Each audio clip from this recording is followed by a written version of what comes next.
One welcome back to my channel. कैसे हैं आप सब? I hope you all are doing good. So जैसा कि आपको पता है, इस चैनल पे हम specially BA BEd integrated course CCS university के लिए पढ़ाई कर रहे हैं। यूनिट 5 की 2 पार्ट्स ऑलरेडी अपलोड हो चुके हैं। आज हम पार्ट 3 को पढ़ रहे हैं।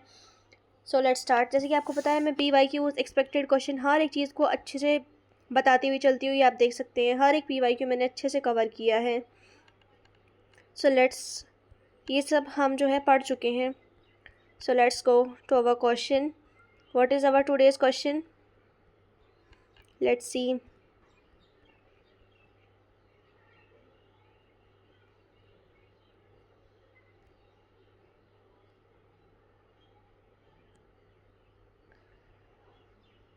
Our today's questions is that projective techniques क्या है, और टैट और रोशरेश को जो है एक्सप्लेन कीजिए। ये क्वेश्चन 4 बार रिपीट हो चुका है, रिपीटेडली आता है। सो हम इस पर ध्यान से इसको पढ़ेंगे।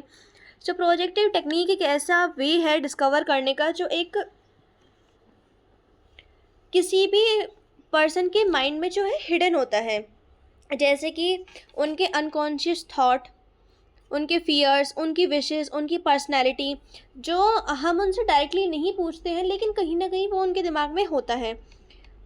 जो पर्सन के जो प्रोजेक्ट्स होते हैं, जैसे कि उनकी इनर फीलिंग, जो कुछ बाहर दिखाते हैं, वो एक इंक ब्लॉट या फिर एक पिक्चर की तरह होते हैं। सिंपल मीनिंग में कहें तो इंस्टेड ऑफ आस्किंग, बिना उस इंसान से पूछे कि क्या तुम गुस्सा हो, हम उस पर्सन को एक इंक ब्लॉट दिखाएंगे और उसको से पूछेंगे क्या कि तुमने क्या देखा, और उसका जो आंसर होगा वो रिवील करेगा कि उसके सब अनकॉन्शियस माइंड में क्या चल रहा है। So it is a most valuable test. ये वैल्यूएबल टेस्ट है पर्सनैलिटी का, क्योंकि ये रिवील करता है कि एक पर्सन जो है अपने अंदर क्या हाइड करके रखा है और वो जानता भी नहीं है अपने आप के बारे में।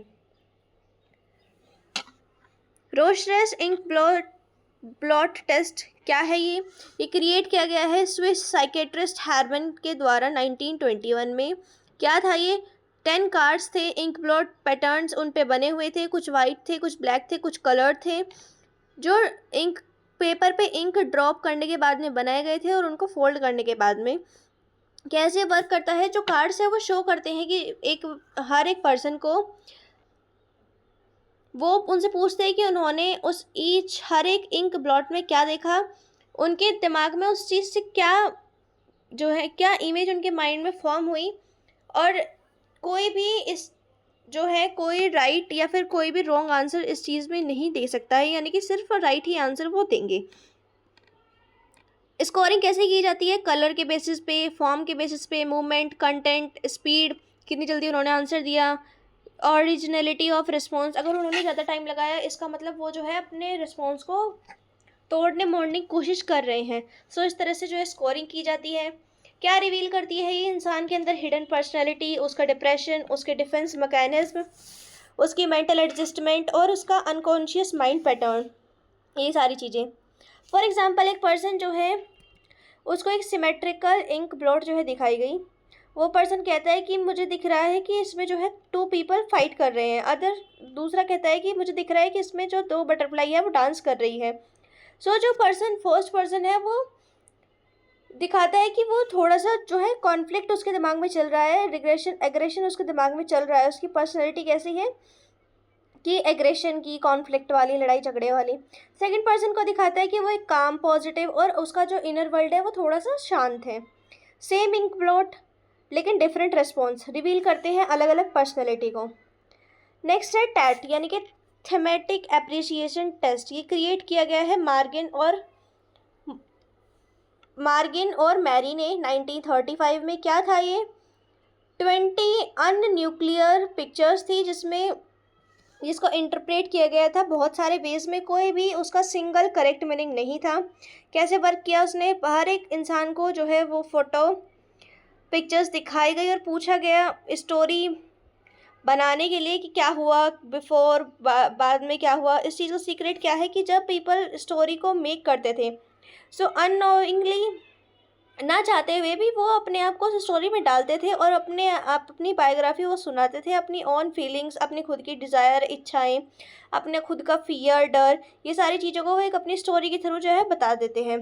स्कोरिंग क्या है? 4 टाइप्स की इसमें स्कोरिंग होती है। वेक्टर्स यानी कि feelings, level, wishes, dreams, conditions उनके एंजाइटी और डिप्रेशन को दिखाता है। क्वालिफाइज उनकी रिलायबिलिटी और टाइमिंग को दिखाता है। फॉर एग्जाम्पल एक पिक्चर दिखाई गई कि जो बच्चा है वो बैठा हुआ है, वायलिन बजा रहा है। सो पर्सन ए ने इस पे स्टोरी बनाई कि जो चाइल्ड है वो म्यूज़िक लव करता है और उसको हर दिन प्रैक्टिस करता है महान बनने के लिए, ग्रेट बनने के लिए। ये दिखाता है कि वो पर्सन जो है एम्बिशियस है अपने काम को लेकर और वो मोटिवेटेड है। पर्सन बी ने स्टोरी बनाई कि एक जो चाइल्ड के पेरेंट्स है उसने उसे फोर्स किया उसे बजाने के लिए, वो उसको बहुत ज़्यादा हेट कर रहा है वायलिन को और वो उसमें ट्रैप्ड है। ये दिखाता है कि वो जो सेकंड पर्सन है वो बहुत ज़्यादा प्रेशर में है और रिसेंटमेंट में है।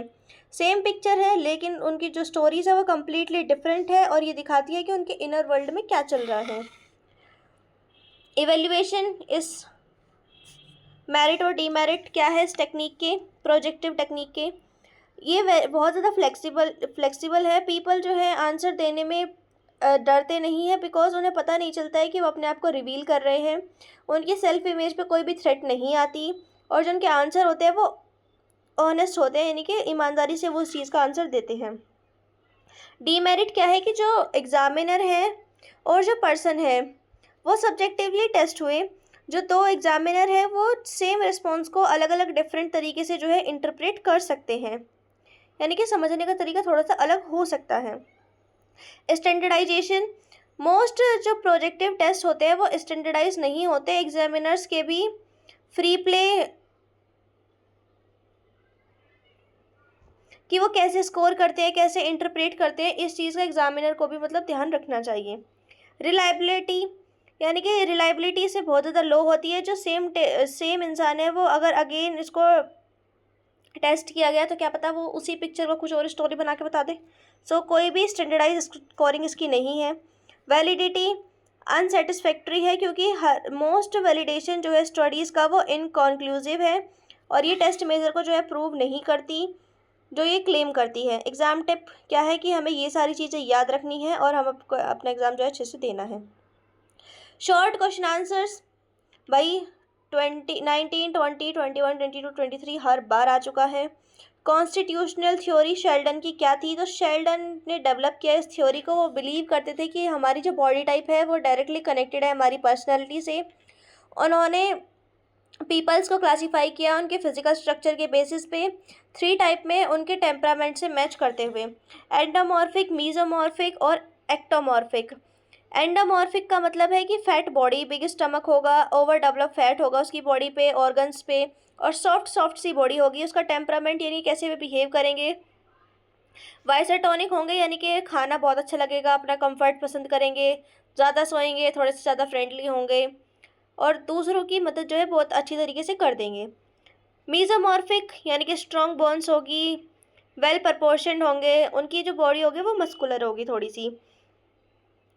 सोमेटोटॉनिक होंगे, इनका जो टेम्परामेंट है वो सोमेटोटॉनिक होगा यानी कि वे थोड़े से लाउड होंगे, थोड़े से डेयरिंग, थोड़ा सा कंपटीशन उनको अच्छा लगेगा, थोड़े से पावरफुल होंगे, थोड़े से एक्टिव एंड अलर्ट, थोड़े से अथॉरिटी दिखाने वाले।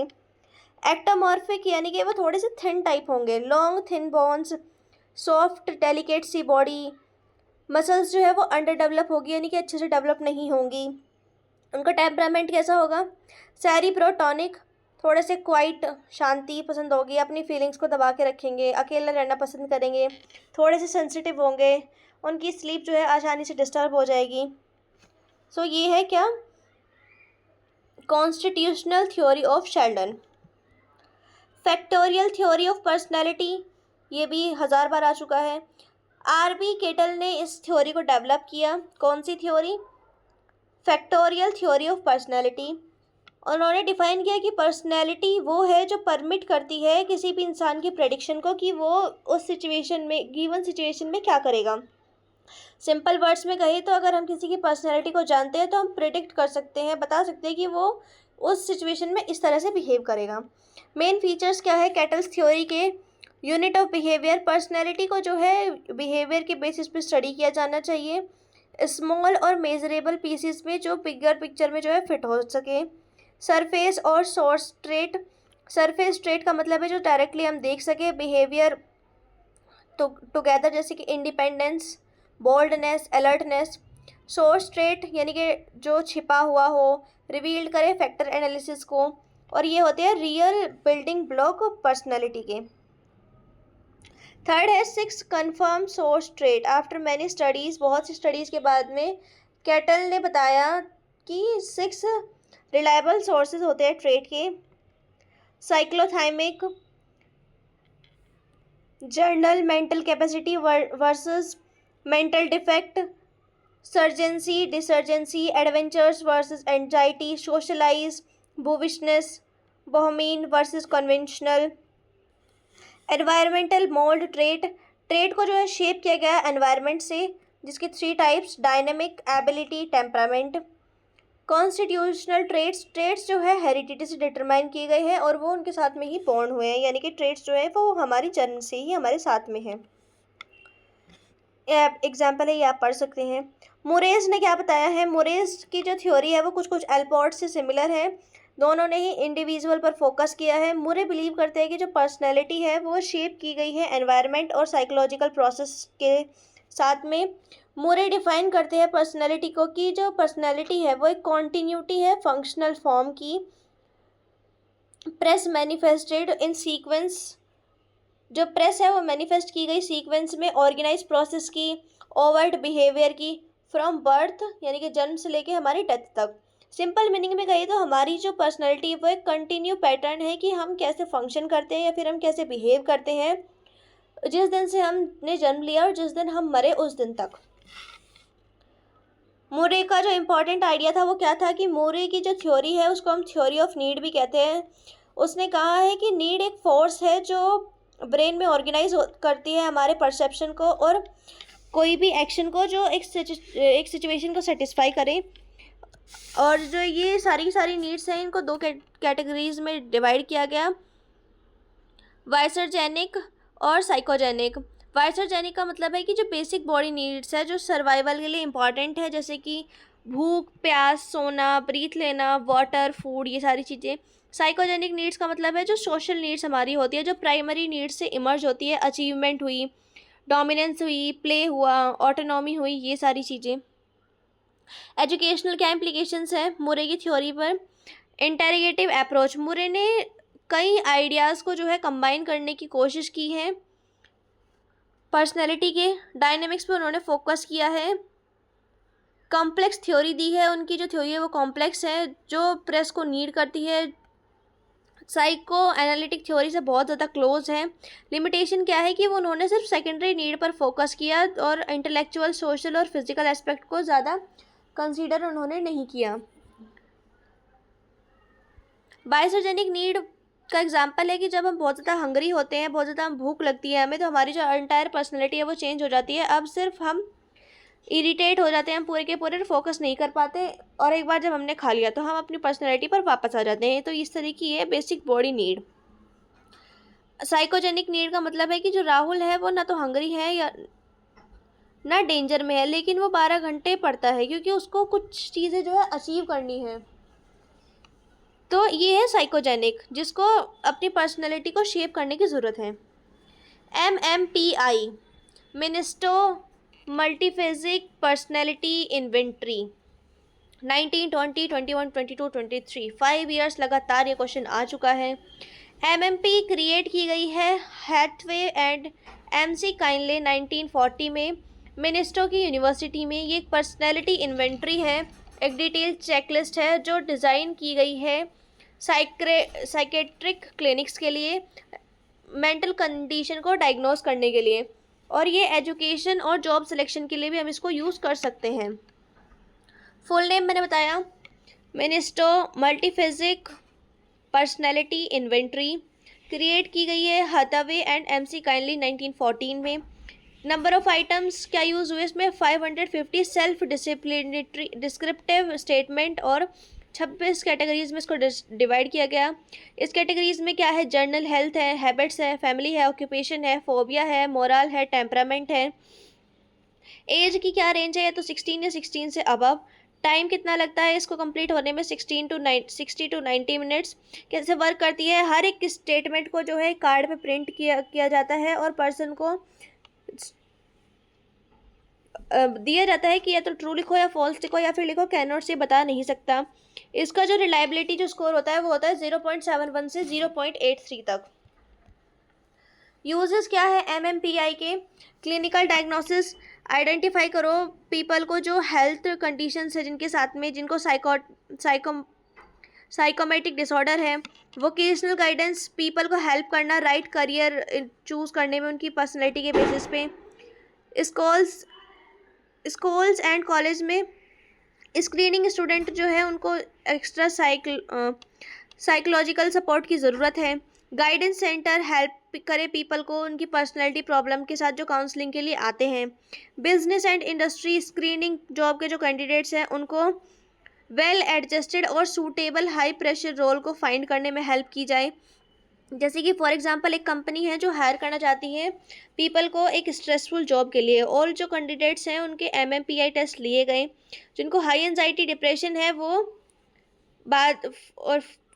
उनको बाद में चेक करने के लिए रखा गया, लेकिन जो बैलेंस है, वेल एडजस्टेड है, वो सेलेक्ट किए गए। सो MMPI जो है जॉब सिलेक्शन में भी है जो है हेल्प हमारी करती है। पर्सनैलिटी इंटीग्रेटेड जो है ये 2022-23 में आ चुका है।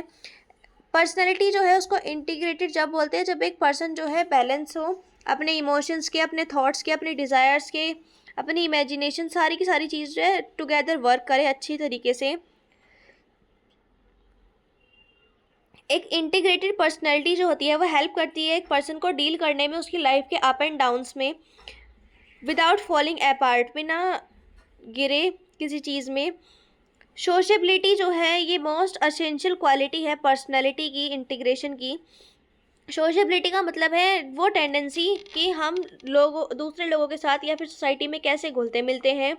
एक अनसोशल पर्सन जिसको अकेला रहना पसंद है वो अपनी लाइफ में ज़्यादा बिगर प्रॉब्लम्स को जो है फेस करता है।